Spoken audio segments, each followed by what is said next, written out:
Hi everyone, welcome to the session. So in this session, I want to discuss about one of the BCDR topic, which is business continuity and disaster recovery. So the name of topic is Azure Site Recovery, and we can also call it Site Recovery Services. So let's get started. See, if you remember in our previous discussion, like if you have seen my previous videos related to the high availability, then we had discussed about some of the high availability options for virtual machines in very early stage. Starting के दिनों में if you just look at the play list, तो वहां पे हमने discuss किया था regarding the high availability of the virtual machines. So in case if any critical workload is running on the virtual machine, or if any business application is running on the virtual machine, and अगर वो VM किसी region से down हो जाती है, there might be some technical outage, there might be some plan maintenance going on, there might be some another glitch. तो किसी भी रीजन से अगर वो वर्चुअल मशीन डाउन हो जाती है, so how the company will ensure the high availability, how the Azure, how the Microsoft is going to handle the high availability services, that we have discussed. In case you don't know, then you can refer the playlist, you can check the high availability videos.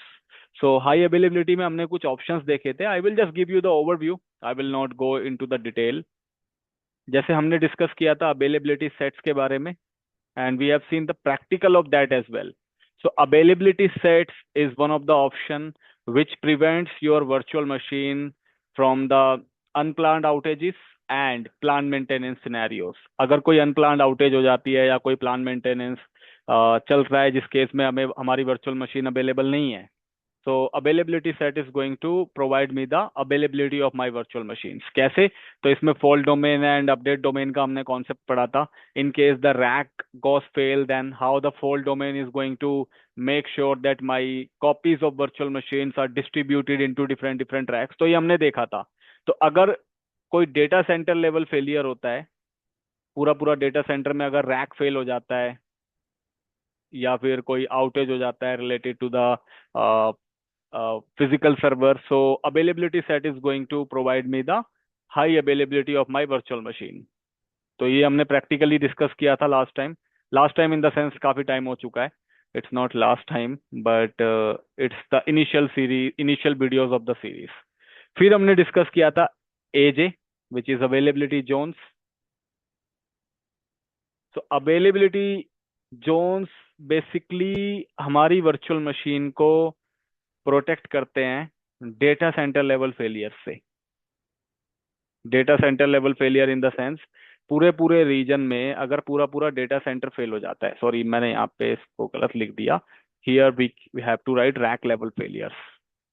तो अगर एक data centre में rack outages हो जाती है या फिर कोई फिजिकल सर्वर आउटेज होती है, then availability set is going to ensure the high availability through the fault domain and update domain concept.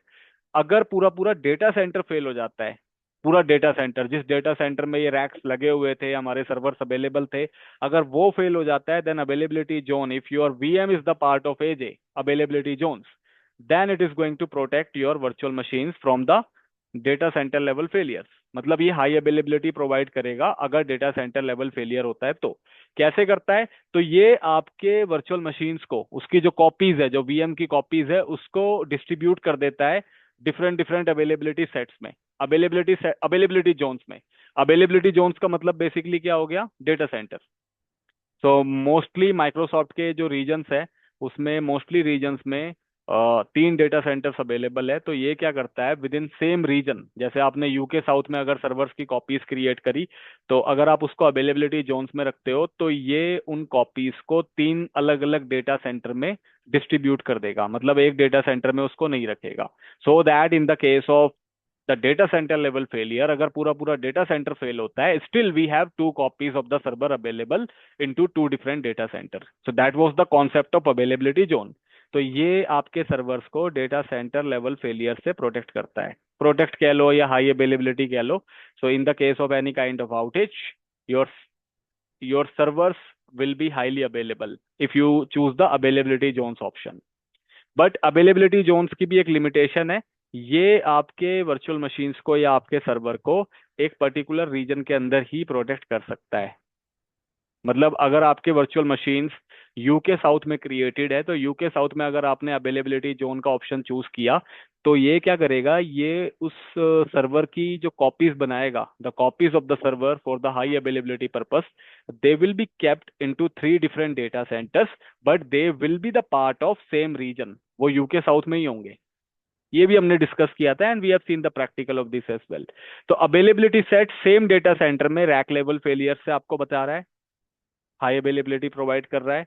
Availability zone same reason के अंदर 3 अलग अलग फिजिकल डेटा सेंटर्स में आपके सर्वर्स की कॉपीज को रख रहा है, सो दैट अगर एक डेटा सेंटर फेल होता है, still we have 2 data centers active in the same region. But अगर पूरा पूरा रीजन फेल हो गया तो, if suppose my servers are in the UK South region and because of some issues, because of some technical issues or any other issues, any other disaster, पूरा UK South impacted है, if the complete Microsoft availability zone has been impacted, then what will happen? तब क्या होगा? तब क्या होगा? That is the question.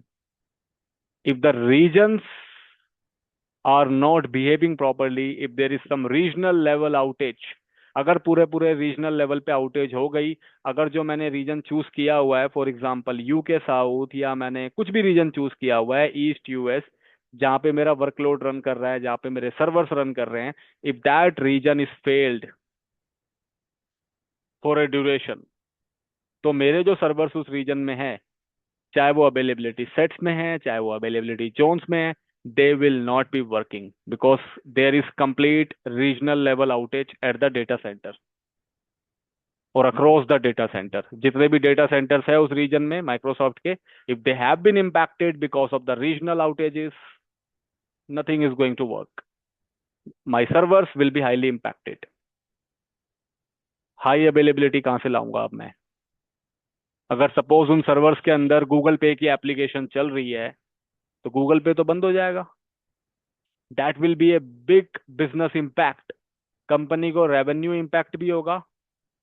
मतलब business impact दो तरीके से होगा, एक तो उनके रेवेन्यू, मतलब उनके प्रॉफिट्स के ऊपर फर्क पड़ने वाला है बहुत ही ड्रास्टिक लेवल पे, प्लस उनके उनकी जो रेप्यूटेशन है, image, brand image. People have the option nowadays, if one thing is not working, we have the competitors product, person can switch to another product, right? तो business impact जब होता है, तो client revenue पे, direct business revenue पे, plus reputation पे impact पड़ता है। So इस केस में Microsoft has provided one solution that if your server is running one of the critical, super critical workload, अगर आपके सर्वर में यानी आपके वर्चुअल मशीन में जो आपने एजोर में बना रखी है, उसमें बहुत ही क्रिटिकल वर्कलोड चल रहा है, complex workload, just like I have given you one example की बिजनेस एप्लीकेशन चल रही है, फॉर एग्जांपल जी पे, गूगल पे चल रहा है, and you cannot tolerate any kind of downtime because of this regional level outages, because of this data center level outages, then they have provided one more solution which is called ASR, and we call it Azure Site Recovery, and nowadays we call it Site Recovery Services. तो दोनों same ही है। So ASR is one of the solution provided or proposed by the Microsoft. अब चलते हैं जरा एक बार official document पे। सो ASR क्या करता है, एक बार इस लाइन को अंडरस्टैंड करते हैं। As an organization you need to adopt a business continuity and disaster recovery, जो मैंने स्टार्टिंग में बोला था इस वीडियो के, BCDR, business continuity and disaster recovery. कहने का मतलब है हमारे बिजनेस में कोई इम्पैक्ट नहीं होना चाहिए। अगर मेरे एप्लीकेशन, जिस एप्लीकेशन की वजह से मेरा बिजनेस चल रहा है, I am able to earn the profit, that should not get impacted. वो सर्वर इम्पैक्ट नहीं होना चाहिए जिस पे मेरी एप्लीकेशन है। तो बिजनेस की कॉन्टिन्यूटी बनी रहनी चाहिए। अगर कोई डिजास्टर हो भी गया, because this is technical thing, anything wrong can happen at any time, we don't have any control on that. What we can do is we can be prepared, we can be prepared for the uncertain situations, but we cannot totally avoid it. हम uncertainty के लिए ready रह सकते हैं कि कुछ गलत हो सकता है, we must have the plan B available for such kind of critical things, but हम ये नहीं कह सकते कि we have set up the thing in such a way that nothing will happen. In technology there is nothing 100%, right? नहीं बोल सकते हम कि हमने कुछ इस तरीके का सेटअप कर दिया है that there won't be any issue. कभी कोई इश्यू आएगा ही नहीं, बट ऐसा नहीं है।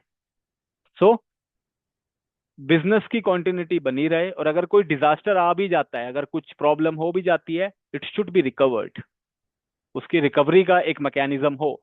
That is called BCDR strategy, business continuity and disaster recovery strategy. और ये हर चीज के लिए होता है, it's not for the servers, it is for the storages, it is for the applications, it is for the network connectivities as well. तो ये BCDR सॉल्यूशन क्या करता है, ये मेरे डेटा को सेफ रखने में हेल्प करता है, ये मेरे एप्लीकेशन और वर्कलोड को ऑनलाइन रहने में हेल्प करता है, मतलब उनमें डाउन टाइम ना आए, ये इंश्योर करता है। जब भी कोई प्लान मेंटेनेंस चल रही है तब भी, और अगर कोई अनप्लान्ड आउटेज हो गया, अगर कोई टेक्निकल इश्यू हो गया तब भी। तो ये करता क्या है, तो वो देखते हैं। There might be some definition here. See, so ये बिजनेस कॉन्टिन्यूटी में हमारी हेल्प करता है। बिजनेस के जितने भी एप्लीकेशंस और उसके जो भी वर्कलोड है उनको प्रोटेक्ट करता है। क्या करता है ये, सो ये आपका जो सर्वर है, आपके सर्वर का लाइव रेप्लिकेशन करता है। मतलब आपके जो सर्वर है, उस सर्वर में जितने भी वर्कलोड्स चल रहे हैं, let me just discuss it here.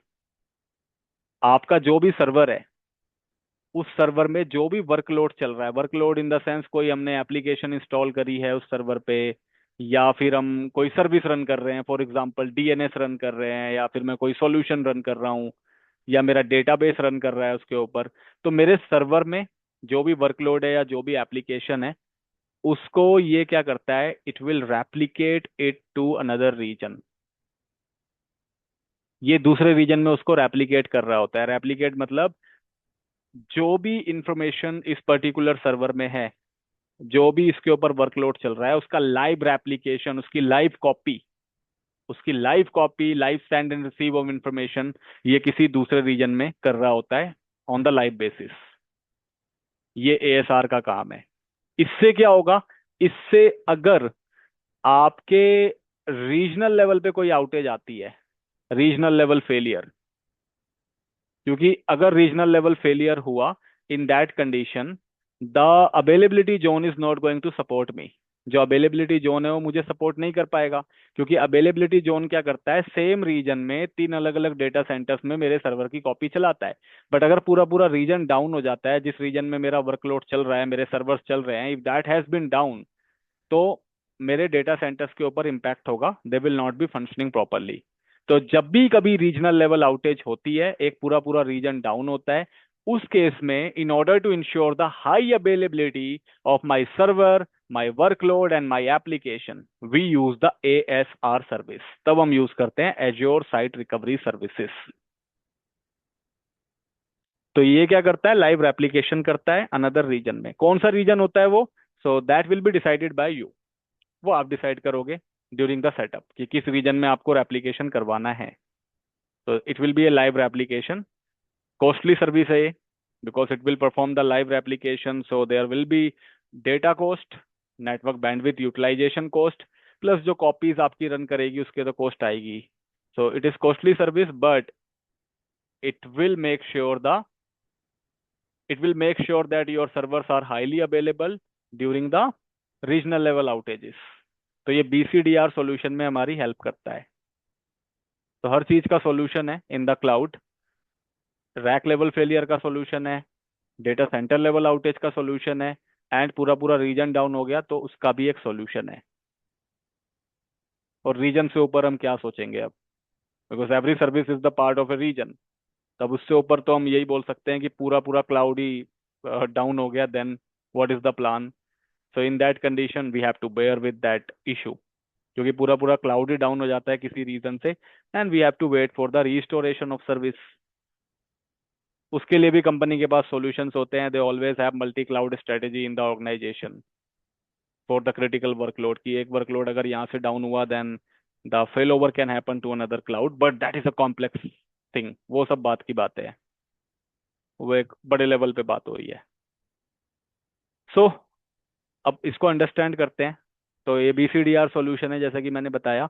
ये क्या क्या रेप्लिकेट कर सकता है, तो ये आपके जितने भी वर्चुअल मशीन है रनिंग ऑन एज्योर, एज्योर में आपके जो वर्चुअल मशीन्स चल रहे हैं उनमें से जो भी क्रिटिकल वीएम है जो आप चाहते हो कि उसका एक रेप्लिकेशन क्रिएट होते रहे दूसरे रीजन में, then you can use the ASR service. उसके केस में आप एएसआर यूज कर सकते हो। That is one thing. इसके अलावा it can support the servers running on the VMware। VMware में अगर आपने वर्चुअल मशीन्स बना रखी है in the on premises environment, that will also be supported. उसको भी आप उसका जो रेप्लिकेशन है वो क्रिएट कर सकते हो एज्योर साइट रिकवरी के थ्रू एज्योर में।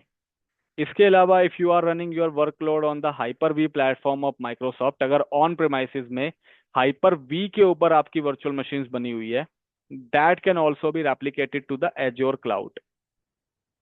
तो हाइपर वी को भी सपोर्ट करता है। VMware में अगर आपके सर्वर्स चल रहे हैं तो उसकी जो सेकेंडरी रेप्लिकेशन कॉपी है, उसकी जो सेकंड कॉपी है, जो ये कॉपी बनाता है, वो आप एज्योर में रेप्लिकेट कर सकते हो through the ASR. Hyper V के केस में भी आप ऐसा कर सकते हो।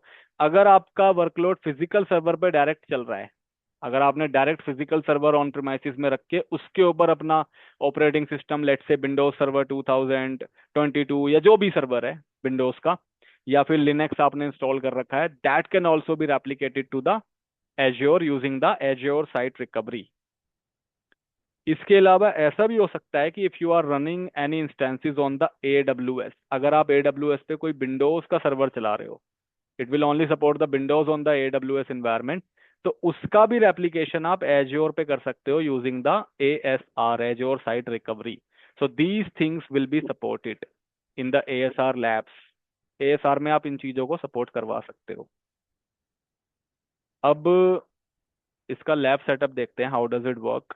The practical is going to be big, क्योंकि ये टाइम कंज्यूमिंग प्रैक्टिकल है, बैकअप है, तो पूरा पूरा रेप्लिकेशन चलेगा। Then we will understand further steps कि कैसे क्या काम करता है। So for this lab, what I am going to do, I will be creating one of the server in Azure। मैं एक वर्चुअल मशीन क्रिएट करूंगा, उसमें आप कोई भी ऑपरेटिंग सिस्टम इंस्टॉल कर लो। I will install Windows server 2022। You can have it on Linux platform as well, on Windows platform as well. उसके बाद मैं उसमें कुछ वर्कलोड रन करूंगा। वर्कलोड के लिए मैं यहाँ पे IIS इंस्टॉल करूंगा, which is web server, and I will run one of the web page over there. मैं उसके ऊपर एक वेब पेज रन कर दूंगा। इसके अलावा you can add one of the data disk as well, and you can save some data. कुछ data आप वहाँ पे सेव कर सकते हो in the form of application. आप उसको एज्यूम कर सकते हो कि ये मेरे एप्लीकेशन का डेटा है, या फिर आप कोई क्रिटिकल डेटा भी स्टोर कर सकते हो inside the data disk. Then what I will do, I will enable the application. फिर मैं ASR सेटअप करूंगा, एज्योर साइट रिकवरी सेटअप। इन सारे प्रोसेस में, क्योंकि ये बैकअप की सर्विस है, it is business continuity and disaster recovery service, so we need the MARS as well. हमें Microsoft, sorry not MARS, RSB recovery services vault की भी हमें रिक्वायरमेंट होगी टू हैंडल द एप्लीकेशन। जैसे बैकअप लेने के लिए भी सारा बैकअप कहाँ पे सेव होता है, एज्योर में, RSB के अंदर, रिकवरी सर्विसेज वॉल्ट में। ठीक इसी तरीके से ASR का जो प्रोटेक्शन होगा, जो रेप्लिकेशन इमेज बनेगी, the replication point, that replication point is going to get store in the RSB recovery service vault. तो किसी भी टाइप का बैकअप, किसी भी टाइप का साइट रिकवरी रेप्लिकेशन, सब कुछ जो है रिकवरी सर्विस वॉल्ट के अंदर ही सेव होता है। तो हमें इतने सेटअप की रिक्वायरमेंट पड़ेगी, तब जाके हम लोग जो है ASR इनेबल कर पाएंगे। So let's do it. Let's go to the Azure portal. सबसे पहले मैं यहाँ पे एक वर्चुअल मशीन बना देता हूँ। I don't have any virtual machine at the moment, so I will quickly create it. You guys know the process. नहीं पता है, then you can refer the playlist if you are new. जो लोग कर रहे हैं follow, those people know how to go through with this. I will give the name VM01 and I will set it up in the UK south reason. तो availability sets, availability zone एक नया change हुआ है Microsoft की तरफ से। कुछ portals में, कुछ कुछ रीजन्स के अंदर इन्होंने अवेलेबिलिटी सेट्स के ऑप्शन को हटा दिया है। Only availability zone option is available, और VMSS के ऑप्शन को भी यहाँ से इन्होंने हटा दिया है, virtual machine scale set. They want that people should mostly use the availability zone functionality. But इसका ये मतलब नहीं है कि पोर्टल से हटा दिया है तो वो सर्विस हट गई है। वो सर्विस नहीं हटी है, it is just going to get eliminated from this particular drop down. Virtual machine creation के टाइम पे इस ड्रॉप डाउन से इन्होंने इसको हटा दिया है। सब लोगों के लिए नहीं, कुछ सेलेक्टेड सब्सक्रिप्शंस, कुछ सेलेक्टेड रीजन्स में। But still if you want to use the availability sets and VMSS, तो उसको अभी तक हटाया नहीं गया है। देयर इज नो डिक्लेरेशन कि एएस और वीएमएसएस को हटाया जाएगा, because those are two different services. तो अगर अवेलेबिलिटी सेट्स यूज करना है, then we have to create the availability sets from here, जो हमने देखा भी है practically. And if you want to create the VMSS, then you can create it from here. तो ड्रॉप डाउन से कुछ लोगों के पोर्टल पे देखने को नहीं मिलेगा। सो डोंट गेट कंफ्यूज और don't get under the impression कि ये सर्विस हटा दी गई है। No, it is there, but यहाँ से उसको हटाया गया है। तो we will make it independent VM. हम इसको किसी रिडंडेंसी का पार्ट नहीं बनाना चाहते हैं, because we will be using the ASR. तो हमें अवेलेबिलिटी जोन या अवेलेबिलिटी सेट की रिक्वायरमेंट है ही नहीं। Security type, I will pick trusted launch. In image, I can pick any image, so I will choose Windows Server 2022 Data Center Edition. And size, this image has been deprecated. Okay, this particular image is no more available. तो मेरे को या तो दूसरी Windows Server 2022 लेनी पड़ेगी see all images में जाके, otherwise you can pick any other image of Windows server. Let me choose this. ये भी यूके साउथ में अवेलेबल नहीं है। See, this size is not currently available. I will choose another size then. So बहुत सारे changes हो रहे हैं. You have to bear with that changes. So I will go with 2 cores of CPU and 8 GB RAM would be okay for me. I will pick this one. So I will choose this size. 2 cores of CPU, 8 GB RAM. Then यहाँ पे भी user name इन्होंने एक default डाल दिया है azure user के नाम से, but you can change it accordingly. तो चेंजेस हुए हैं काफ़ी। Then I will set up the password. I will enable 3389 for the remote desktop. Then next, ignore the recommendation. और यहाँ पे भी थोड़ा इंटरफेस चेंजेस हुए हैं देखने को। तो 127 GB का ओएस डिस्क, आप इसको चाहे तो इंक्रीज डिक्रीज कर सकते हो। Even later on you can also do that. वही बाकी ऑप्शन सारे वही है। ओएस डिस्क में आप प्रीमियम ले लो, स्टैंडर्ड ले लो, या फिर एसएसडी ले लो, it's up to you. I will go with the premium. Platform manage की। डेटा डिस्क अभी अटैच करना है तो अभी कर लो, बाद में करना है तो बाद में कर सकते हो। So I will do it later on. Click on next. इसके वर्चुअल नेटवर्क का नाम हम चेंज कर देते हैं। We will not go with the default name. So I will edit the virtual machine and here I will give the name as vnet-01। and if in case you want, you can also change the address range. Address spaces and address ranges can also be changed। ये सब आपको पता ही है। Subnet का नाम भी मैं चेंज कर देता हूँ। I will edit it as S1। IP ranges are okay for me. IP ranges ऐसे ही रहने देते हैं, प्राइवेट आईपी है। पब्लिक आईपी की मुझे अभी रिक्वायरमेंट पड़ेगी just to take the remote. Then next. यहाँ पे हमें कुछ करना नहीं है। Next. Next. If you want to add the tags you can, otherwise leave it and review plus create. तो एक वीएम क्रिएट होगी अब।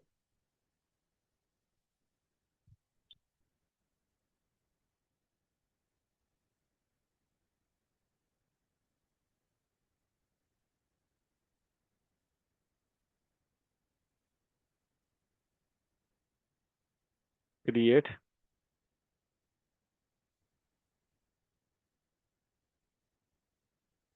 Let's wait.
तो deployment is successful, server create हो गया।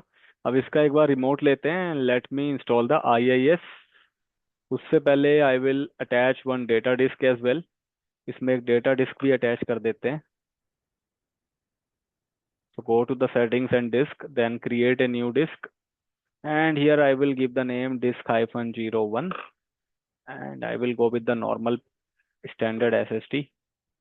4 GB is enough. 4 GB का size ले लेते हैं, then apply.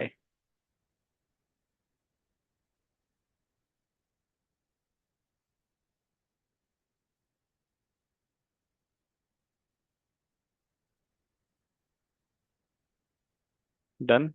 Now I will take the remote of it. अब इसका लेते हैं remote.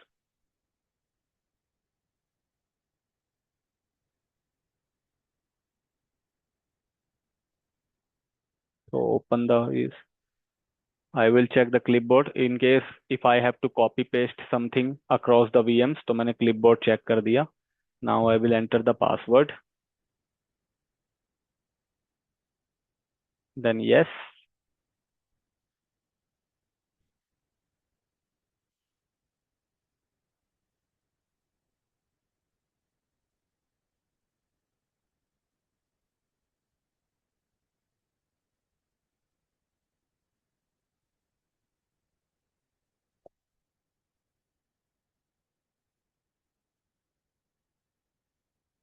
Let it load properly, इसको लोड होने देते हैं, अभी ये रिफ्रेश और सिंक हो रहा है।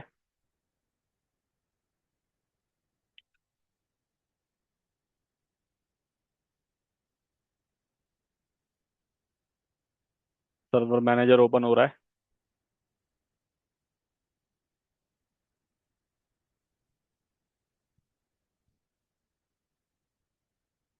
जब तक ये रिफ्रेश हो रहा है, let me initialize the data disk. So I will open the run and I will do disk mg empty.msc। ये प्रोसेस भी आप लोगों को पता ही है। We have to initialize the disk if we attach it on the virtual machine. So 4 GB का space हमारे पास अराउंड खाली है यहाँ पे। I will just right click on it. ये कौन सा स्पेस दिखा रहा है? 1110 GB। Let me cancel it and open it again. Which space is this? Let me see from the portal.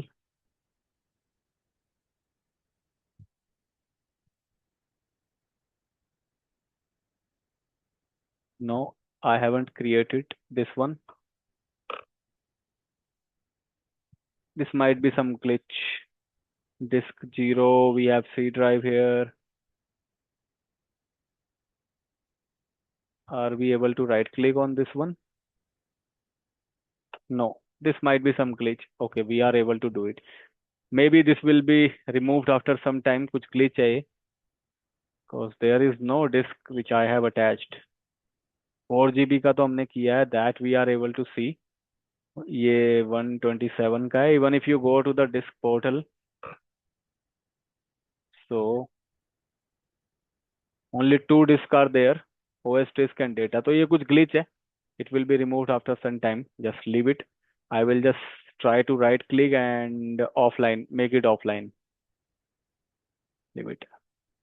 अपने आप हट जाएगा, क्योंकि यहाँ पे भी हमें दो ही ड्राइव्स दिखाई दे रही है basically. Now let me create the partition from this 4 GB space. So new simple volume. Next and finish. तो E ड्राइव बन चुकी है.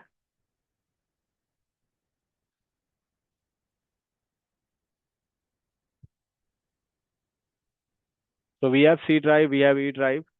एक बार मैं इसको ऑनलाइन करके देखता हूँ.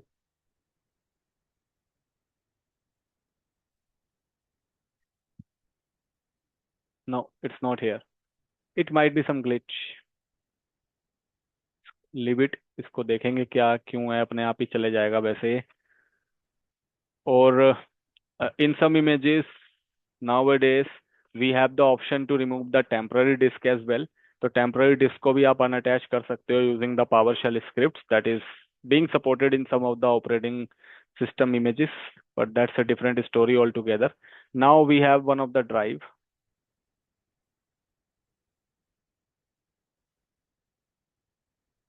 which is E drive. Inside the E drive, I will just keep some data. मैं यहाँ पे कुछ डेटा कॉपी पेस्ट कर देता हूँ. Let me just copy this one. I will copy these three files into this drive from my laptop. मैंने अपने laptop से ये तीन फाइलें यहाँ पे कॉपी कर ली. और ये शॉर्टकट भी गलती से कॉपी हो गया था. Let me delete this. So now we have these three files. तो मेरे ड्राइव में डेटा भी है मेरे पास. And let's move to the server manager. और यहाँ पे एड रोल्स एंड फीचर में जाके लेट मी इंस्टॉल द IIS सर्विस. हम इसको वेब सर्वर भी बना देते हैं.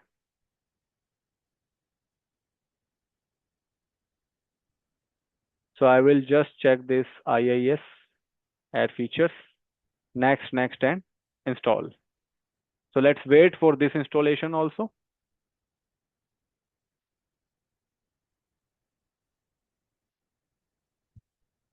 वेट करते हैं.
So the installation got successful. Now I will just set up one of the web page. Let me open the run and type notepad. Here I will just write a very simple code. This is our test web page. Then close. Now I will save it into the location. So save as C drive, initpub, www root, and here we will save it as default.html.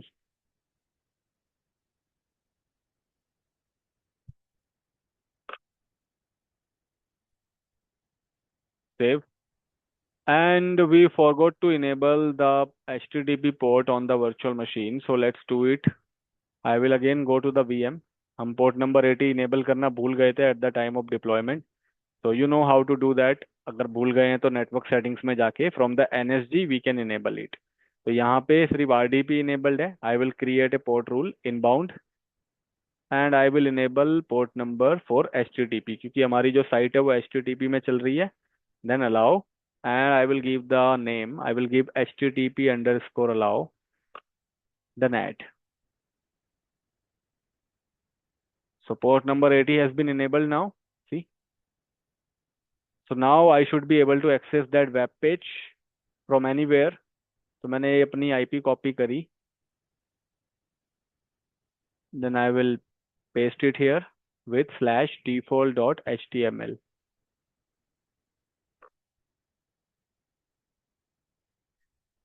And we have to remove this S because my site is in HTTP. So it is available. See, site access हो रही है. It means my web server is properly working. It is rendering me the web page. तो web server मेरा अच्छे से काम कर रहा है. I have one data disk which contains some of the files. Now let's enable the protection. And regarding that additional unallocated space, I just researched and got to know that in some of the images there are some recovery partitions for which the Microsoft reserves some of the space. So this is that space. That can be one situation. Another situation can be कि जो temporary disc होता है, temporary disc के time पे अगर वो disc particularly formatted नहीं हुई है सही से, then also it appears. But इतना बड़ा टेम्पररी डिस्क का size, that is different story. But what I can understand is this is one of the recovery drive in this particular image. So ये दो रीजन हो सकते हैं। बाकी अब हम इसका प्रोटेक्शन इनेबल करते हैं। We will enable the Azure site recovery for this VM. मान लो ये बहुत ही क्रिटिकल है मेरे लिए। इसमें ये वाला जो एप्लीकेशन है, ये जो पेज है, वेब पेज, वेब एप्लीकेशन समझ लो आप इसको। ये जो पेज है, it should always be available.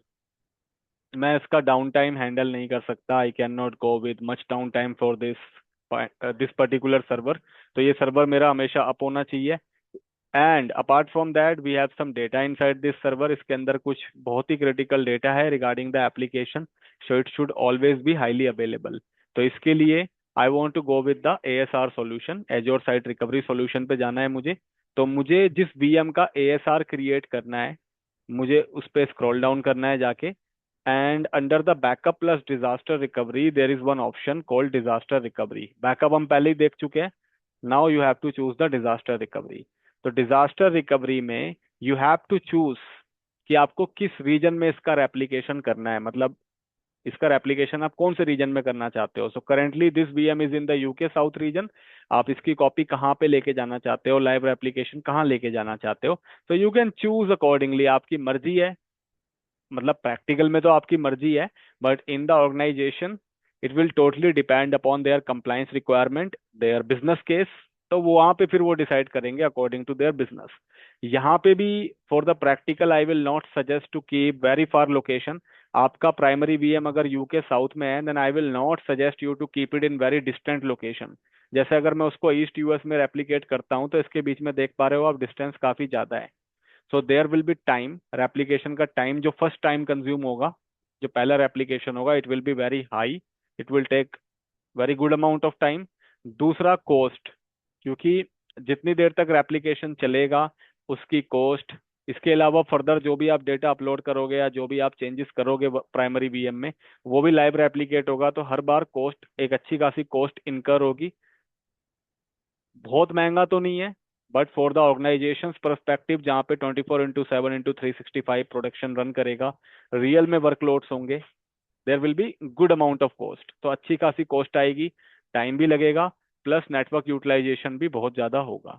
So company choose their regions according to their business requirement, their compliance requirement. यहाँ पे प्रैक्टिकल के लिए आप कोई भी नियरेस्ट लोकेशन चूज कर लो, ताकि आप टाइम बचा सको अपना एंड कॉस्ट भी सेव कर सको। So my VM is in UK south, so I will just replicate it to the UK west, क्योंकि ये बिल्कुल ही पास का रीजन है। सी, दोनों रीजन बहुत पास हो गए हैं अब। So it will not take much time, plus cost and network utilisation will be under control. So मैंने ये चूज किया। देन नेक्स्ट, अब ये देखो आपको डिटेल्स दे रहा है सोर्स।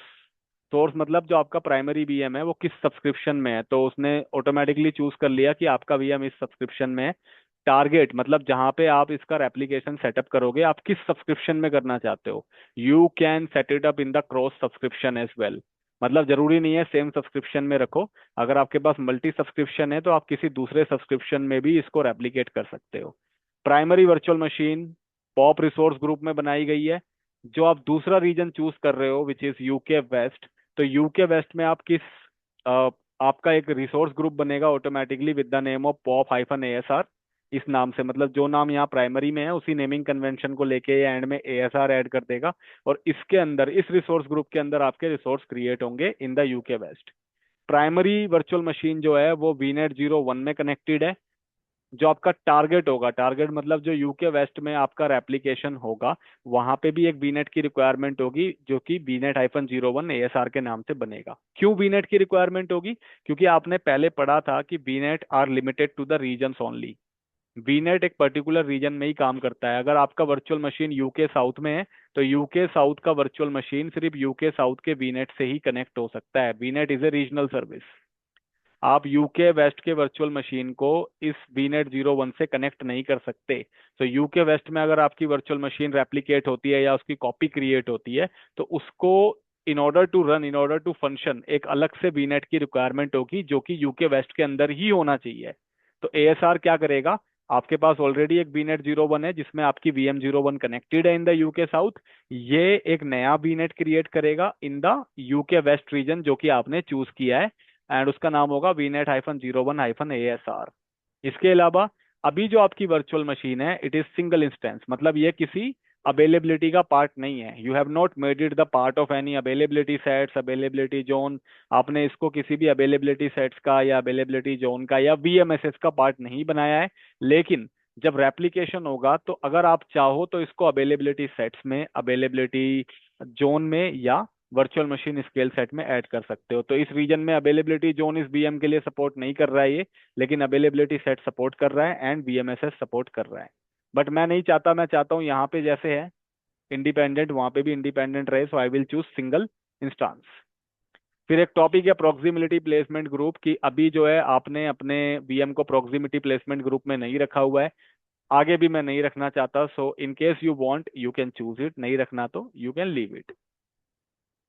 उसके बाद इसको एक स्टोरेज की रिक्वायरमेंट होगी, तो ये एक स्टोरेज भी क्रिएट कर लेगा। देखो, storage for the locks and everything, जो भी एप्लीकेशन होगा उसके लॉक्स वगैरह होंगे तो वो ये कर लेगा। और देखो हमारी दो डिस्क है, एक हमारी OS डिस्क है और एक हमारी डेटा डिस्क है। ये OS डिस्क एंड ये डेटा डिस्क। तो OS डिस्क मैंने प्रीमियम SSD में बनाई थी और डेटा डिस्क स्टैंडर्ड में बनी थी। तो इनका जो भी कैश होगा, जो भी डेटा इसके अंदर है, जो भी लॉक्स इनके अंदर है, तो उनके जो फर्दर लॉक्स क्रिएट होंगे ड्यूरिंग द एप्लीकेशन, उसके लिए एक नया स्टोरेज अकाउंट बनाएगा ये इन द यूके वेस्ट, इस नाम से बनाएगा।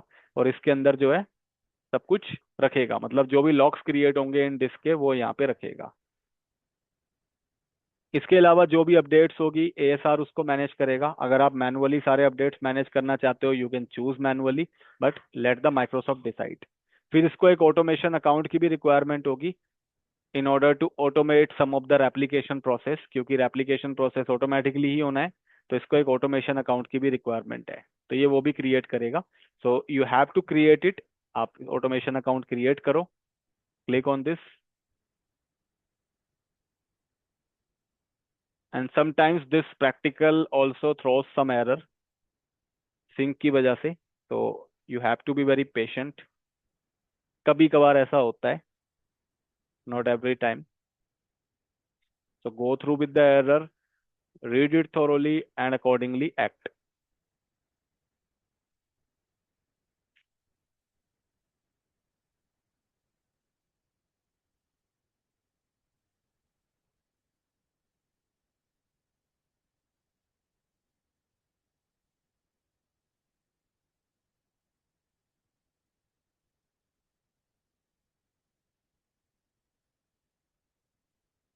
तो डिप्लॉयमेंट चल रही है, सी।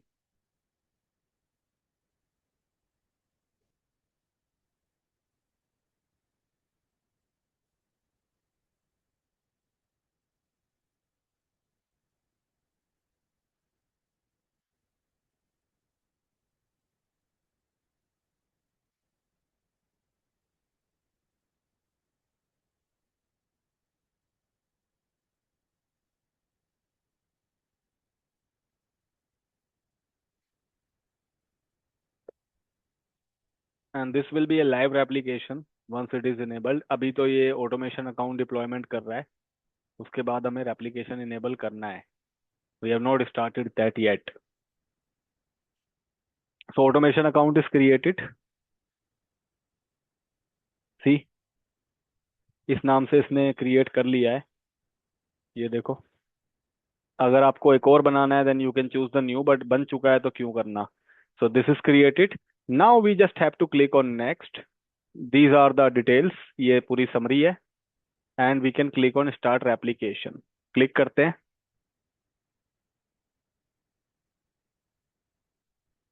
सी it is initiating the deployment.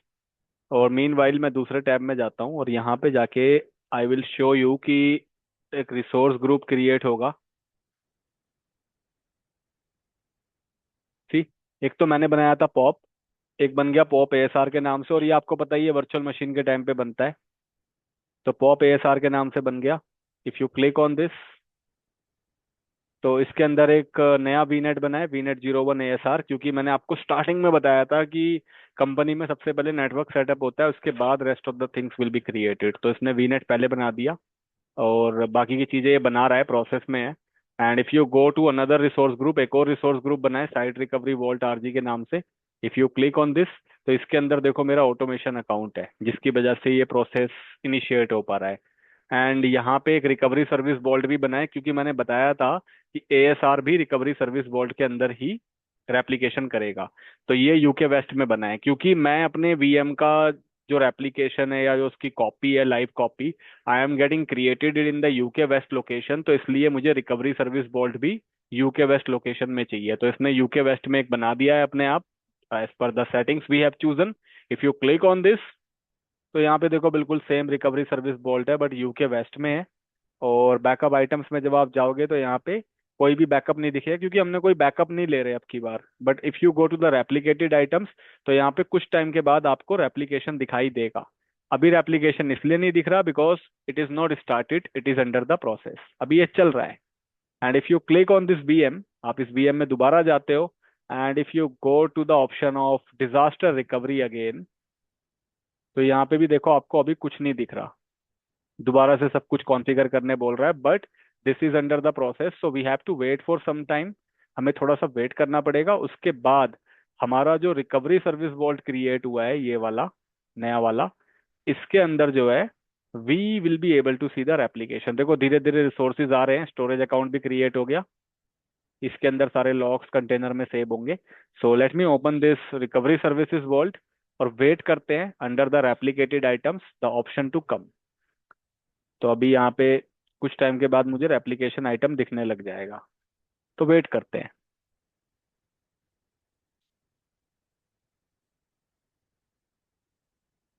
तो जब तक वेट कर रहे हैं तब तक एक काम करते हैं, let's go to the documentation. तो वहाँ पे कुछ इंपॉर्टेंट टर्म्स है, वो अंडरस्टैंड करने को कोशिश करते हैं।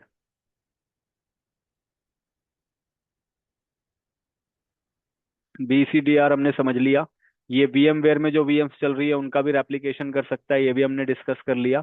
On premises virtual machine replication directly कर सकता है एज्योर में, आपके पूरे के पूरे वर्कलोड का रेप्लिकेशन करता है। बाकी ये सब तो वही है, इसके पॉइंट्स क्या क्या कर सकता है।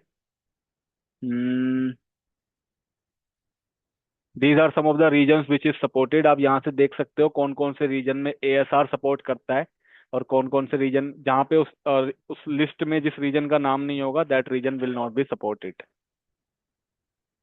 इसके अलावा let we see which point is more important for you. अच्छा, एक और चीज which I want to tell you is, अगर आप यहाँ पे जाते हो साइट रिकवरी के FAQs में, फ्रीक्वेंटली आस्क्ड क्वेश्चन, सो यहाँ पे आपको बहुत अच्छे अच्छे क्वेश्चन मिलेंगे। जैसे एक क्वेश्चन है, can I protect a virtual machine that has a docker disk. मतलब अगर आपकी डॉकर की इंस्टॉलेशन हो रखी है किसी डिस्क के अंदर in the virtual machine, so can it be the part of azure site recovery, तो आंसर इज नो। अगर आपके डिस्क में डॉकर का वर्कलोड रन कर रहा है, यानी डॉकर इंस्टॉलेशन है, तो वो ASR में इंक्लूड नहीं हो सकता। You have to exclude that disk from the VM in order to start the application। तो इस चीज का आप ध्यान रखोगे। बाकी यहाँ पे कुछ क्वेश्चंस है, you can read it in order to understand most of the things. ये कुछ क्वेश्चंस है, प्राइसिंग इंफॉर्मेशन एंड एवरीथिंग। सी,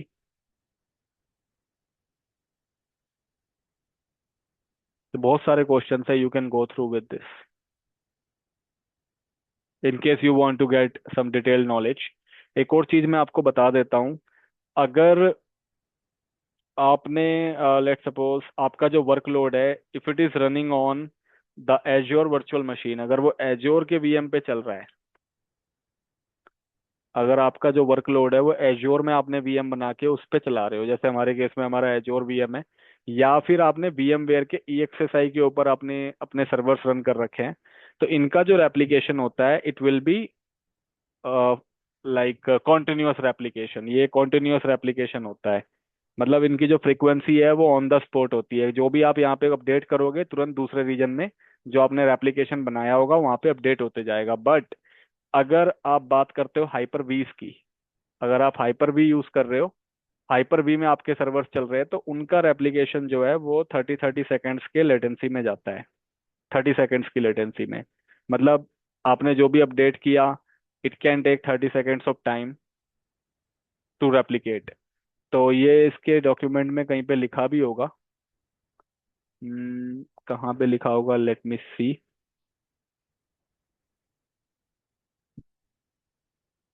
ये रहा देखो, ये सी, VMware virtual machines, they provide the continuous replication, see, but replication frequency as low as 30 second for Hyper-V virtual machine। But इसको भी अगर आप कम करना चाहते हो, 30 सेकेंड से कम हो जाए, then you can leverage the Azure traffic manager, जो हमने पहले डिस्कस किया भी हुआ है। It is a global load balancing solution. तो इसका प्रैक्टिकल भी हमने किया हुआ है। एक बार यहाँ चलते हैं, still it is in progress, और साइट रिकवरी सर्विस में चलते हैं। And here let me see under the replicated items, अभी भी देखो कुछ नहीं आया। तो it is a very time consuming practical, क्योंकि जो इनिशियल रेप्लिकेशन होता है इट टेक्स टाइम, क्योंकि आप रीजन्स के बीच में कर रहे हो, तो इट टेक्स टाइम। इसलिए मैंने बहुत नियरेस्ट रीजन चूज किया है। So let's wait, I will be on mute meanwhile, जब तक ये प्रोसेस चल रहा है। And once it is completed, once something is there on this page under the replicated items, यहाँ पे कुछ आता है, तो फिर हम आगे का प्रोसेस समझते हैं। So let's wait.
So after the refresh, now you can see कि इस रिकवरी सर्विस वॉल्ट में अंडर द रेप्लिकेटेड आइटम्स हमारी BM01 दिखने लग गई है। It means replication is in the process.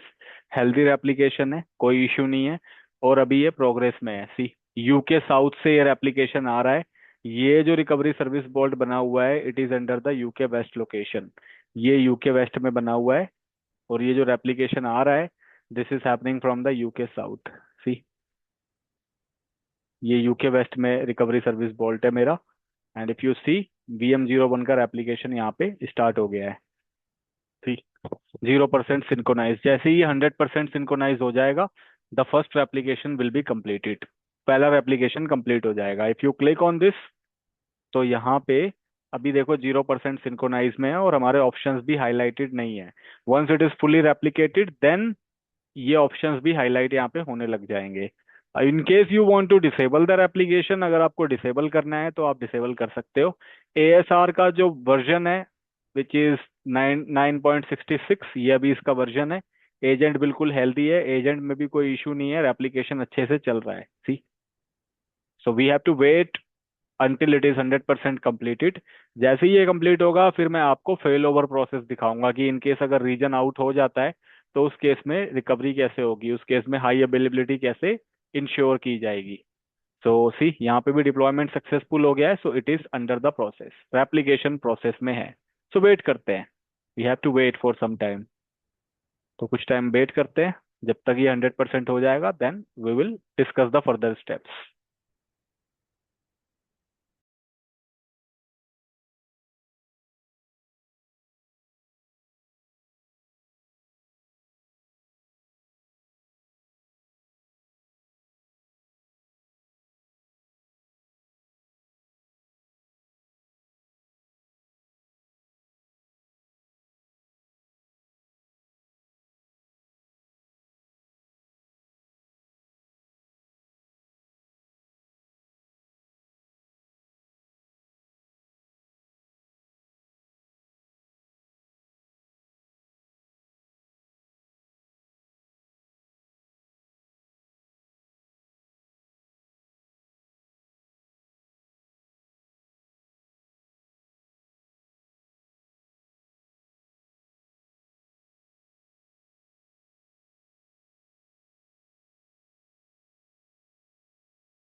Let's see. See still it is still under the process. अभी भी 0% सिंक हुआ है। So it will take time, as I told you कि इनिशियल रेप्लिकेशन टाइम लेता है। उसके बाद फिर ये चलते रहता है प्रोसेस में, बट जैसे बैकअप ने टाइम लिया था initially, it will also take time. तो वेट करना होगा। जैसे ही ये हो जाता है, वंस इट इज रेप्लिकेटेड, तो हमारा fail over and test fail over और clean up test fail over, ये ऑप्शंस हाईलाइट हो जाएंगे। और ये सारे ऑप्शंस भी धीरे धीरे हाईलाइट हो जाएंगे। तो जनरली क्या होता है, जब ये 100% सिंक हो जाएगा, so we will have one copy available into another region. हमारे वीएम की एक कॉपी क्रिएट हो जाएगी दूसरे रीजन में। जैसे अभी फिलहाल अगर आप यहाँ पे देखते हो, तो एक ही वर्चुअल मशीन है which is my primary VM. फिर हमारी एक और वर्चुअल मशीन क्रिएट हो जाएगी इन द यूके वेस्ट, जो कि इसी का एक रेप्लिका होगा, इसी की एक कॉपी होगी। अब यहाँ पे कंपनीज क्या करती है, क्योंकि ये बहुत ही क्रिटिकल कंपोनेंट है, हो सकता है कि eight the time of disaster, जब रियल में कोई इशू हो और हमारा रीजन डाउन हो जाए, यूके साउथ डाउन हो जाए, और ये वीएम जब काम नहीं कर रही है, और उस टाइम पे अगर हम इस प्रोटेक्शन को इनेबल करते हैं, यानी रेप्लिकेशन को हम हाई अवेलेबिलिटी ऑप्शन को यूज करते हैं, और नया जो वीएम मेरा बनेगा, जो कॉपी बनेगी, हम उसको यूज करने का ट्राई करते हैं, देयर माइट बी चांसेस कि फेल ओवर ना हो। क्योंकि जनरली ये किस लिए यूज हो रहा है, फेल ओवर प्रोसेस के लिए। तो हो सकता है कि फेल ओवर में कोई ग्लिचेस आ जाए, कि अगर मेरी ये वीएम काम नहीं करती है, जो कि यूके साउथ का रीजन डाउन हो गया उस वजह से इशू कर रही है, तो मेरी जो वीएम की कॉपी क्रिएट हुई है यूके वेस्ट में, हो सकता है मैं उसको लाइव करूं। मैं उसको लाइव करूं यानी उसको मैं प्रोडक्शन रेडी करूं। We have to do it manually. Automatic fail over नहीं होता। In the case of ASR there is no automatic fail over. तो हमें उसको मैनुअली करना पड़ेगा। तो जब मैं मैनुअली नए वाले वीएम को, जो मेरी नई वीएम है under the UK west region, जब मैं उसको लाइव करूंगा प्रोडक्शन में, जब तक कि ये फिक्स ना हो जाए, यूके साउथ फिक्स ना हो जाए, तब तक मैं फेल ओवर करूंगा। So I have to do it manually. हो सकता है कि there can be some issues with that replication point. जो रेप्लिकेशन आप इतने टाइम से कर रहे थे लाइव, उसमें ही कोई इशू हो, उसके पॉइंट में ही कोई इशू हो, and the replication gets failed, the live VM will not come up, ऐसा हो सकता है। और उस टाइम पे ना हमारे पास प्राइमरी वीएम बची, ना हमारे पास सेकेंडरी वीएम, जो कि हमारी रेप्लिकेटेड वीएम थी, वो भी नहीं, वो भी काम नहीं कर रही। तो this is a severe impact. तो इसलिए कंपनीज क्या करती है, कंपनीज जो है वो वेट नहीं करती कि इस रीजन में कोई आउटेज होगा तभी मैं फेल ओवर करूंगा। They perform the drill activity time to time. वो टेस्टिंग ड्रिल करती है, वो रिस्टोरेशन ड्रिल करती है, क्योंकि इंपॉर्टेंट कंपोनेंट है। तो वो चेक करती रहती है टाइम टू टाइम, बीच बीच में, कि अगर मेरा ये रीजन फेल होता है तो क्या मेरा एएसआर काम करेगा, is my ASR going to work. तो उस केस में वो क्या करती है, they perform the test fail over. तो कंपनी में ड्रिल एक्टिविटीज होती है कुछ कंपनीज में। Every month they pick some random virtual machines which is critical in nature, और उसका टेस्ट फेल ओवर करके वो देखते रहते हैं कि अगर सही में कुछ इश्यू हुआ, so will my ASR work. तो टेस्ट फेल ओवर होते रहता है। After the test fail over is completed, तो उसके जो भी लॉग्स वगैरह क्रिएट होते हैं उसको क्लीन अप कर दिया जाता है, और रिपोर्ट को सक्सेस कर दिया जाता है कि हमने इस डेट में इस टाइम पे टेस्ट फेल ओवर किया, and it took this amount of time and it was successful. अगर नहीं हुआ है, अगर फेल हो जाता है टेस्ट फेल ओवर, तो जो भी उसके रीजन रहे हैं, जो भी लॉक्स जनरेट होंगे, according to that logs the troubleshooting will happen, maybe because of the agent conflict, the replication got failed, so we will try to fix that। तो ऐसी चीजें करी जाती है। तो टेस्ट फेल ओवर अगर आपके सक्सेसफुल है, so there are very high chances कि रियल फेल ओवर जब होगा, जब सच में आपका रीजन आउटेज होगा, तो उस टाइम पे रियल फेल ओवर किया जाता है। So that will also work. और पहली बार आपको टेस्ट फेल ओवर करना ही पड़ता है generally, in order to make it successful. तो ये सारे ऑप्शन अभी हाईलाइट हो जाएंगे once the synchronization is completed. ये तब तक नहीं होंगे जब तक सिंक्रोनाइजेशन कंप्लीट नहीं होगा। सो वेट करते हैं, फिर हम फेल ओवर देखेंगे, how the fail over happens. अगर ये सर्वर डाउन हो जाता है, हम पूरे पूरे रीजन को डाउन करेंगे। रीजन डाउन करने के लिए मैं कोई इशू क्रिएट करने वाला नहीं हूँ। I will just shut down this virtual machine. हम ये एज्यूम करेंगे कि because of this region level outage, region में डाउन टाइम आ गया है, कुछ प्रॉब्लम आ गई है यूके साउथ में, इस वजह से ये सर्वर हमारा एक्सेसिबल नहीं हो रहा। तो हम इसको स्टॉप कर देंगे, डीएलोकेट कर देंगे, and I will show you the ASR application, कि हम सर्वर को फेल ओवर कैसे करेंगे, how we will ensure the fail over. तो चल रहा है अभी भी ये। सी अब वो waiting for the first recovery point की वेट कर रहा है अभी ये। If you click on this, तो अभी जो है प्रोसेस हमारा कंप्लीट हो चुका है। Now it is in the next phase. तो अब ये रिकवरी पॉइंट बना रहा है, तो इसके बाद हमें पॉइंट भी दिखाई देगा। और ये इसका इंफ्रास्ट्रक्चर व्यू है। तो वेट करते हैं थोड़ा सा और, अब ज़्यादा टाइम नहीं लगेगा। It is waiting for the recovery point.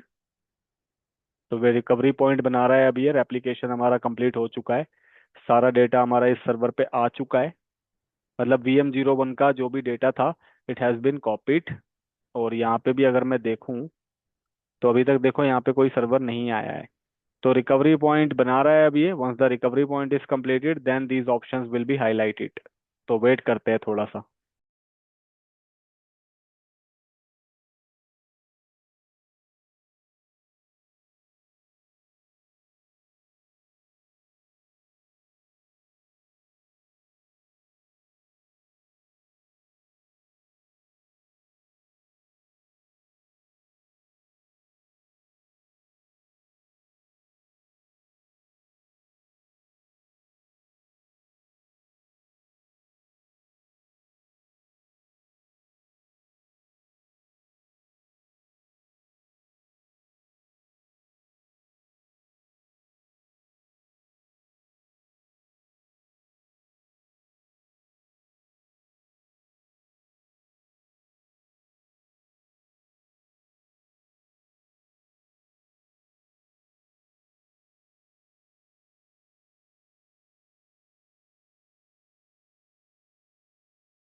So finally, it got completed. Now I refreshed it and I got to know that the status is now protected. तो protected आ गया है। The application complete हो गया है हमारा। And here if you go, एक minute, I just need to refresh. सो अभी भी देखो मेरे पास एक वर्चुअल मशीन अवेलेबल नहीं है। It is just one primary VM01 जो कि यूके साउथ में चल रही थी। बट मेरा ASR अब कंप्लीट हो चुका है। Let me show you again. तो अगर मैं यहाँ पे रिकवरी सर्विस वोल्ट में जाऊंगा, या तो मैं रिसोर्स ग्रुप से भी जा सकता हूँ। I will go to the recovery service vault. तो ये मेरा यूके वेस्ट में एक रिकवरी सर्विस वोल्ट बना हुआ है। I will just click on this. और यहाँ पे हम देख पा रहे हैं कि under the replicated items, my VM01 is in the healthy state and status is protected। मतलब पूरा पूरा रेप्लिकेशन हो चुका है। एक वार्निंग आ रही है। वार्निंग का मतलब ये है, जब आप इस पे क्लिक करोगे सो इट विल शो यू कि अभी तक जो है आपने कोई भी टेस्ट फेल ओवर नहीं किया है। Never performed successfully. तो अभी तक टेस्ट फेल ओवर नहीं हुआ है। तो आपको टेस्ट करने की जरूरत है कि ये रेप्लिकेशन टाइम पे काम करेगा भी या नहीं करेगा। जरूरी नहीं है कि आप टेस्ट करो, आप डायरेक्ट फेल ओवर भी कर सकते हो। आप ये एज्यूम कर सकते हो कि आपका रीजन आउट हो गया है डायरेक्टली और आप फेल ओवर कर रहे हो, बट माइक्रोसॉफ्ट रिकमेंड्स कि आप टेस्ट फेल ओवर करो time to time. There has to be some drill activities, जैसा कि मैंने आपको बताया कंपनीज में होती है, रियल ऑर्गेनाइजेशंस में, जस्ट टू मेक श्योर कि ये रेप्लिकेशन सही टाइम पे फेल ओवर कर पाएगा या नहीं। तो अब एक काम करते हैं, मैं इस वर्चुअल मशीन को बंद कर देता हूँ। वी विल जस्ट एज्यूम कि मेरा यूके साउथ रीजन काम नहीं कर रहा है। So this VM is no more accessible. इसमें इश्यूज है। और यहाँ पे कुछ रिसोर्सेज भी क्रिएट हुए होंगे, जैसे स्टोरेज अकाउंट मैंने आपको दिखाया भी था, in case you want to see again. तो रिसोर्स ग्रुप में जाके आप देख सकते हो। ये जो नया रिसोर्स ग्रुप बना है पॉप हाइफन ASR, इसके अंदर हमारा डिस्क क्रिएट हुआ है एप्लीकेशन का। देन हमारा नेटवर्क क्रिएट हुआ है, और हमारा जो रिकवरी सर्विस वॉल्ट वाला रिसोर्स ग्रुप है वहाँ पे मेरा storage account, automation account and recovery service vault है। तो वापस से चलते हैं वीएम पे। So I have stopped this VM, it is in the process. तो डीएलोकेशन हो चुका है, वीएम बंद हो गई है मेरी। अब इसका रिमोट एक्सेसिबल नहीं होगा। तो हम ये मान के चल रहे हैं that there have been some issues with the UK south region down है। अब मुझे इसका फेल ओवर करना है। मेरे को अपने सर्वर को फटाफट लाइव करना है दूसरे रीजन में, क्योंकि यहाँ पे रीजन काम नहीं कर रहा है, पूरा पूरा यूके साउथ डाउन है। सो मेरे पास जो भी इसकी एप्लीकेशन कॉपी है in the UK west, I want to make it live. तो लाइव करने के लिए आप रिकवरी सर्विस वोल्ट में जाओगे, go to the replicated items. Even आप यहाँ पे भी अगर वीएम में जाते हो, if you go to your VM और यहाँ पे डिजास्टर रिकवरी में देखते हो, so here it should show you the details. See यहाँ पे भी आप रेप्लिकेशन डिटेल देख सकते हो। बाकी आप रिकवरी सर्विस वॉल्ट में जाके भी कर सकते हो, या डायरेक्ट उस वर्चुअल मशीन में जिस वीएम में इम्पैक्ट हुआ है उस पर क्लिक करके then you can perform the fail over activity. आप इस पे क्लिक करो, go to the disaster recovery option, और यहाँ पे अगर आपको टेस्ट करना है then you can do the test fail over. अगर आपकी ड्रिल एक्टिविटी है डायरेक्ट फेल ओवर करना है, रियल में कुछ आउटेज हुआ है, then you can do it. I will do the test, दोनों सेम ही है। तो टेस्ट फेल ओवर करते हैं, क्योंकि अभी तक हमने किया नहीं है, it is giving me the warning. तो टेस्ट फेल ओवर करना ज़्यादा सही रहता है, पहली बार में हमें करना चाहिए। Otherwise in the real event go to the direct fail over. So test fail over करते हैं as per the Microsoft recommendation. तो यूके साउथ में आपकी वीएम है, यूके वेस्ट में आप उसको रेप्लिकेट करके ऑन कर रहे हो, फेल ओवर कर रहे हो पूरा पूरा। वर्चुअल नेटवर्क अभी चूज करना है, ये अपने आप ही देखो दिखा रहा है यहाँ पे VNet 01 ASR में नया वीएम मैप होगा। मतलब जो नया वर्चुअल मशीन क्रिएट होगा यूके वेस्ट में आफ्टर द फेल ओवर, वो VNet 01 ASR जो नया वीनेट क्रिएट हुआ था उस पर कनेक्ट होगा, क्योंकि ये रीजन्स अलग अलग है। तो ये वीनेट हमारा यूके वेस्ट रीजन में ही है।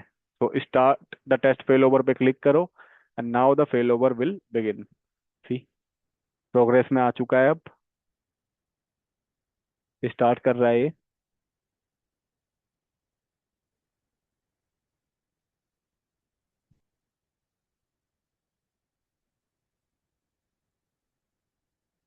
तो let's wait for some more time, फिर से वेट करते हैं।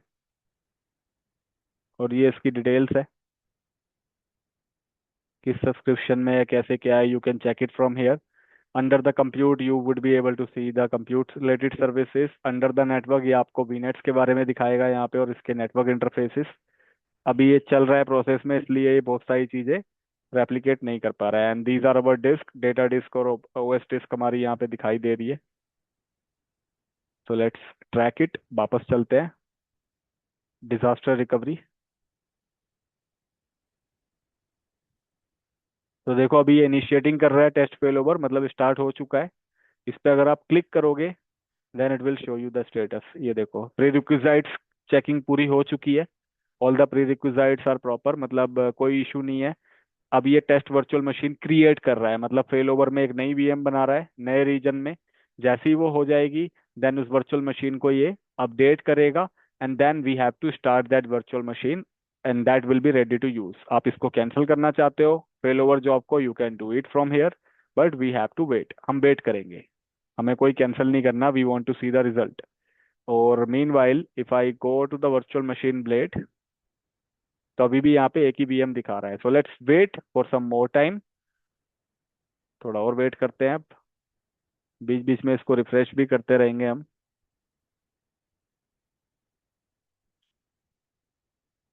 So let's wait, I will be on mute.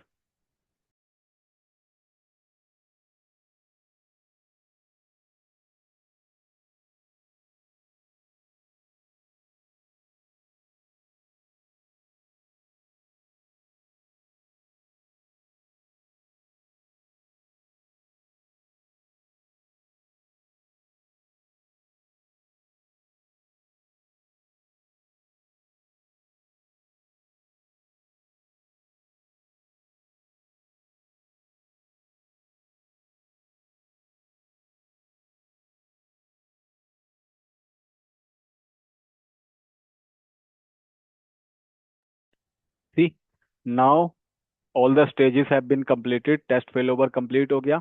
ये इतनी जल्दी क्यों हो गया? ये इतनी जल्दी इसलिए हो गया क्योंकि जब रियल सिनेरियो में कोई आउटेज होगी और इतना अगर ये टाइम लेगा ड्यूरिंग द फेल ओवर, तो उस टाइम पे तो मेरा बिजनेस इम्पैक्ट हो चुका होगा काफी ज्यादा। So it does not take much time, ये ज्यादा टाइम नहीं लेता है। बट रेप्लिकेशन टाइम लेता है, initial replication will take time, क्योंकि वो तो एक बैक एंड प्रोसेस है, it will be running as per the load that we have on the server. बाकी फेल ओवर ज़्यादा टाइम नहीं लेता, it hardly to around 2 minutes of time. अब जरा एक बार मैं यहाँ पे रिफ्रेश करता हूँ। So we have another VM, see UK west में एक और वीएम आ चुकी है मेरी। बट अभी ये रनिंग स्टेटस में भी है, वीएम ऑन भी हो चुकी है, बट अभी आप इसका रिमोट नहीं ले पाओगे। क्यों नहीं ले पाओगे? क्योंकि इस पे कोई आईपी नहीं है, there is no public IP. Private IP से अगर आपको रिमोट लेना है, so private IP is there. उसके लिए फिर आपको वीपीएन सेटअप करना पड़ेगा, या तो इसको ऑर्गेनाइजेशनल नेटवर्क से कनेक्ट करना पड़ेगा। So there is no rule if you go to the network setting, अभी कोई आरडीपी का रूल भी नहीं है। और इसके अंदर हमारी वेब वेब पेज चल रहा था, तो वेब पेज के लिए पोर्ट नंबर 80 भी इनेबल नहीं है। तो वो चीज़ें हमें मैनुअली करनी पड़ती है। We have to attach one of the IP in case we want to take the remote, वो हमें मैनुअली करना पड़ेगा। And we also need to enable the HTTP port if we are running any web page, या HTTPS if the site is running on the HTTPS। तो वो हमें NSG में enable करना पड़ेगा। So let's do it. और एक IP इस पे अटैच कर सकते हैं हम। इवन मैं रिमोट नहीं भी लेता हूँ, तब भी मैं अपना वर्कलोड तो चेक कर ही पाऊंगा। वेब पेज इसके अंदर चलेगा। If I will enable the port number 80, my site should be highly accessible. तो एक बार पहले तो मैं इस पे पोर्ट इनेबल कर देता हूँ। I will just go to this VM and I will go to the network settings option. अभी तक देखो इसमें कोई भी रूल नहीं है। So I will create a network security group.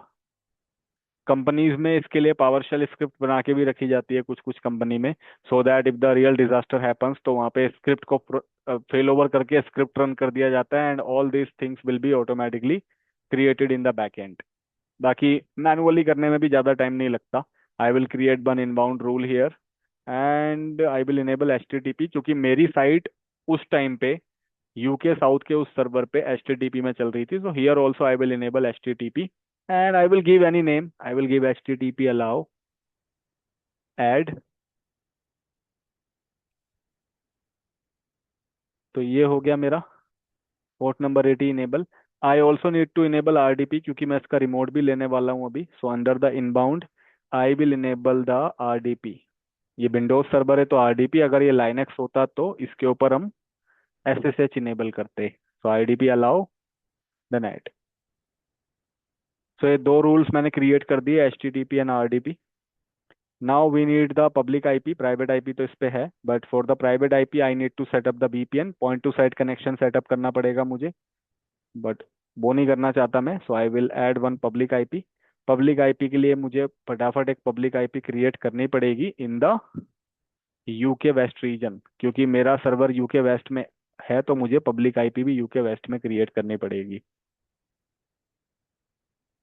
तो एक पब्लिक आईपी ऑलरेडी चल रहा है, ये यूके साउथ में इस वीएम पे कनेक्टेड है, VM01 पे। I will create one more public IP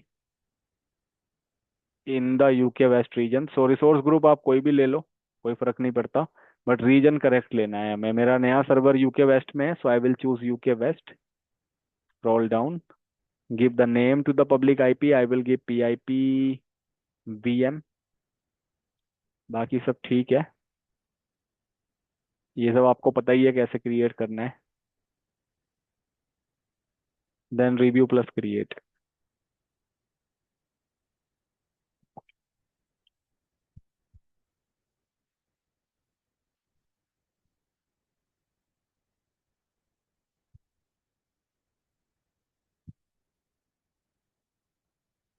तो my public IP has been created, now I will click on go to resource, और इस पब्लिक आईपी पे जाके I will associate this public IP to the new virtual machine. So associate पे click करूंगा मैं।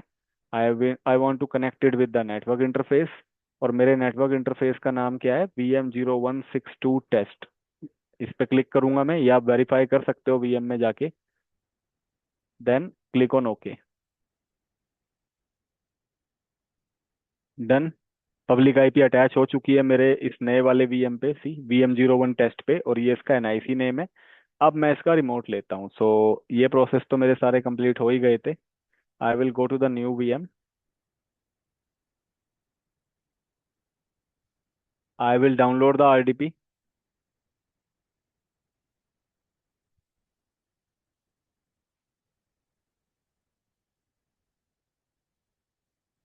Then connect,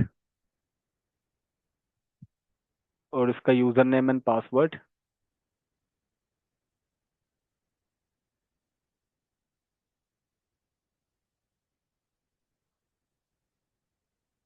same user name password काम करेगा यहाँ पे, ध्यान रखना। जो आपके प्राइमरी सर्वर का है, that user name password you can use, क्योंकि ये रेप्लिकेशन है पूरे के पूरे सर्वर का। So all the registry settings, all the password user name have been replicated. तो सर्वर देखो आ गया रिमोट में। And if I go and check the drive, अगर मैं ड्राइव चेक करूं,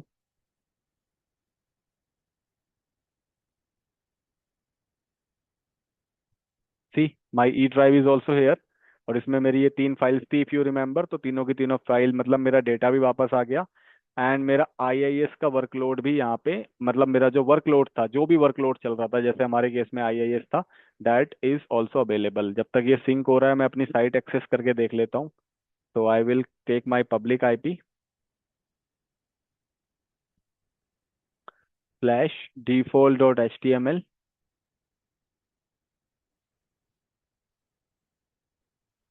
रिफ्रेश, अच्छा ये HTTPS में से आप ये हटा लेना, HTTP। सी साइट भी एक्सेस हो रही है। It means in case of the regional level outage, my ASR will perform well.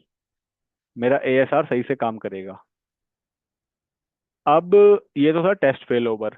अगर रियल में ऐसा आउटेज होता, यहाँ पे भी एक बार दिखा देता हूँ आपको, सर्वर में जाके IIS का रोल भी मेरा यहाँ पे अवेलेबल होगा। सी वैसे है, ऑफ कोर्स, तभी तो हमारी साइट एक्सेस हो रही है। सी बस जस्ट टू मेक श्योर दिखाने के लिए, ये देखो इंस्टॉल्ड है। ठीक है, तो सब कुछ वापस आ गया, along with the data, applications, workload, everything has come back. अब अगर मैंने टेस्ट कर रखा है, टेस्ट कंपनी में ड्रिल एक्टिविटीज होती है, so as part of the drill activity test is already there. अब मुझे रियल में कल को मान लो ये सब कुछ सही चल रहा था, ये नहीं है मान लो, और मुझे फेल ओवर करना पड़ता है, then I can go to that VM। नए वाले VM में नहीं जाना है। नए वाले VM का क्या करना है, जब भी कंपनी का फेल ओवर कंप्लीट हो जाता है, जब वो टेस्ट कर लेती है जो भी उनकी मंथली एक्टिविटी है, या लेट्स से क्वार्टरली एक्टिविटी है, जब वो कंप्लीट कर लेती है, तो वो वापस से या तो अपने मार्स में जाएगी, या तो अपने प्राइमरी VM में जाती है टेस्ट होने के बाद। क्योंकि टेस्टिंग में तो ये है कि हमारा VM प्रॉपरली काम कर रहा था, but still we were doing the testing. तो उसमें आपको VM ऑफ करने की जरूरत भी नहीं है। ऑफ मैंने इसलिए किया था, so that I can create an impact की रीजन में आउटेज हो गया है। बट जब आप टेस्ट करते हो, so you can do it on the running environment, आप रनिंग VM के साथ भी टेस्टिंग कर सकते हो। तो टेस्टिंग होने के बाद फिर हमें जो है सब कुछ क्लीन अप करना पड़ता है। तो आप वापस जाओगे, you will go to the disaster recovery of the VM, और यहाँ पे जाके आप इसको क्लीन अप कर दोगे। You will click on clean up test fail over, सारा डेटा क्लीन, नोट्स डाल दो।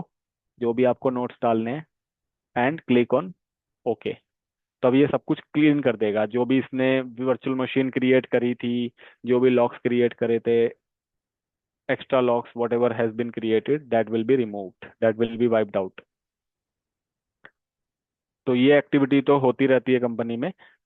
Suppose in case there is some real outage, पूरा पूरा वीएम नहीं काम कर रहा because of the regional level outage, VM बंद हो गया, नहीं एक्सेस हो रहा, तो आप लाइव फेल ओवर कैसे करोगे? सेम प्रोसेस है, बस आपको यहाँ पे लाके फेल ओवर पे क्लिक करना है।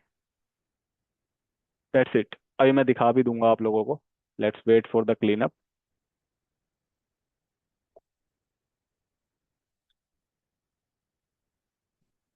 So let's wait.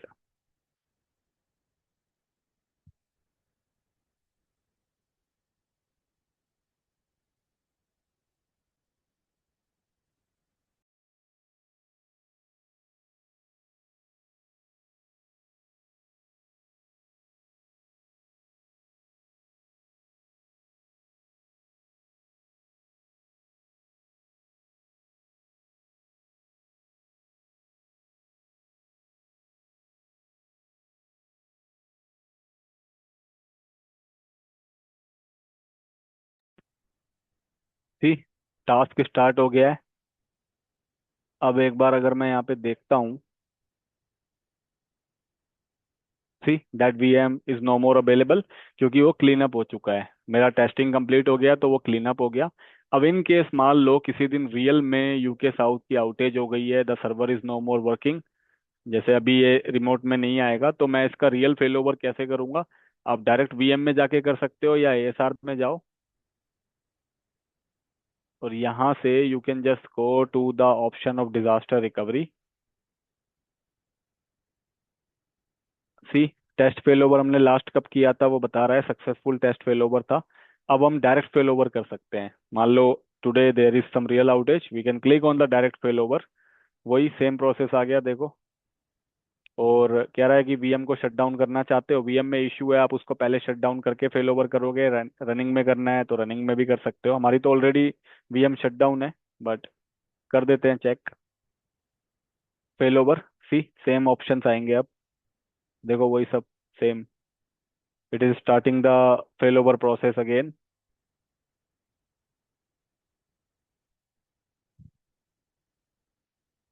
C, fail over was initiated, इस पे क्लिक करता हूं मैं तो प्रोसेस स्टार्ट हो गया देखो।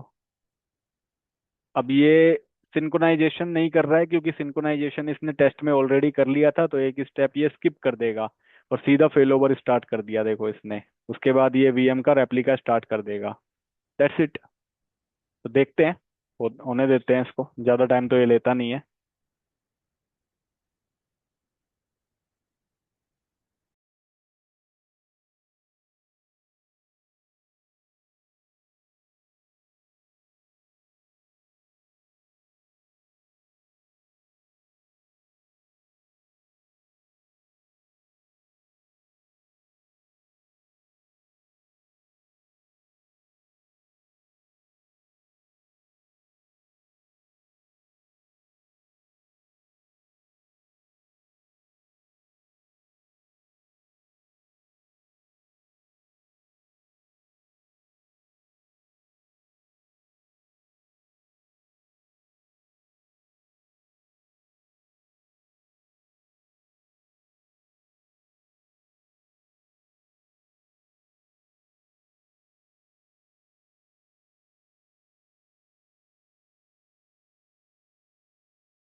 So as you can see, the real failover got successful. ज़्यादा टाइम नहीं लेता ये, as I told you.